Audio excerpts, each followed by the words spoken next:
El presidente estadounidense Donald Trump le ha dado muchos motivos a la prensa para hacer preguntas.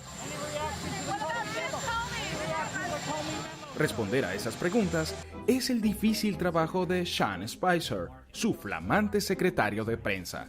Trey, Mara, John, Eamon, Jennifer, Steve. Sin embargo, en su primer día, Spicer tenía otra prioridad: recordarle a los reporteros que el tamaño sí importa, por lo menos cuando se trata del tamaño de la audiencia en una posesión presidencial. This was the largest audience to ever witness an inauguration, period. Las fotos sugerían lo contrario, y muchos lo acusaron de estar mintiendo. ¿Pero era realmente una mentira? La consejera de Trump, Kellyanne Conway, usó otro nombre para describirla. Sean Spicer, our press secretary, gave alternative facts to that. Así es, datos alternativos. Suponemos que serán muy útiles en algún universo alternativo, y Sean Spicer parece vivir ahí.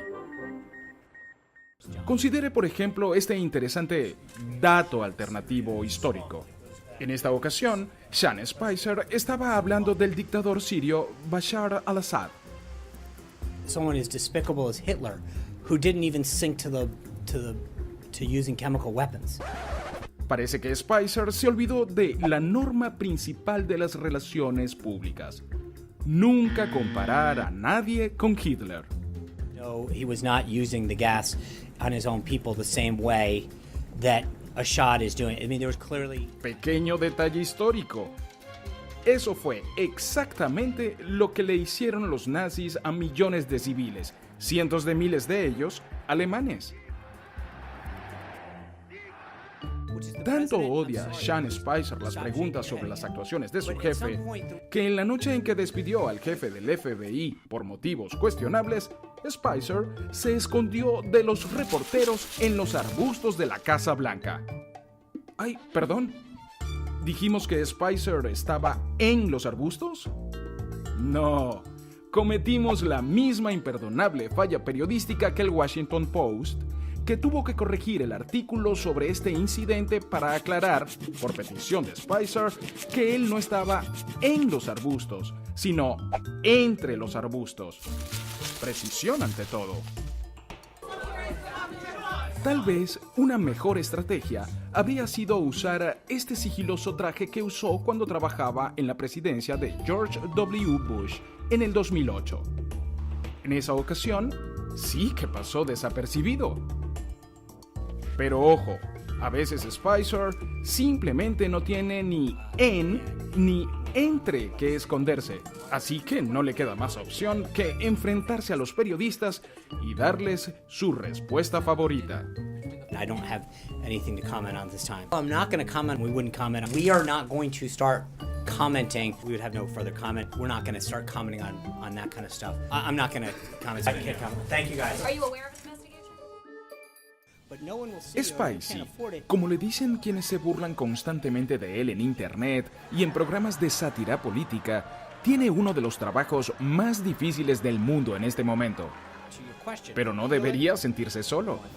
Sigue los pasos de gigantes de las relaciones públicas. ¿Cómo olvidar, por ejemplo, a Baghdad Bob? Este portavoz, cuyo verdadero nombre era Mohammed Saed al-Sahaf, tenía la desafortunada tarea de representar a Saddam Hussein durante la invasión estadounidense de Irak. Fue un verdadero hipster de los datos alternativos, usándolos con brío mucho antes de que Trump los pusiera de moda. We are winning this war and we will win the war. Sobra decir que las cosas en Irak no salieron tan perfectas como declaró Baghdad Bob. Y el pomposo portavoz quedó desempleado. Tal vez debió haberse postulado como portavoz de los Juegos Olímpicos de Río. Ese poco deseable puesto se lo ganó más bien el brasilero Mário Andrada, quien tuvo que explicar frente a reporteros de todo el mundo, desde lapsos de seguridad y escándalos de dopaje hasta una piscina que de repente se puso verde. that the pool should go back to those classic blue colors during the day. Cuando la piscina se quedó verde, Andrada se llevó la medalla de oro en excusas. Incluso le dijo a un periódico que la química no es una ciencia exacta. Pero hay que reconocerle una cosa por lo menos. No tuvo que dar datos alternativos e insistir que la piscina era realmente azul. Sean Spicer debe estar verde de la envidia.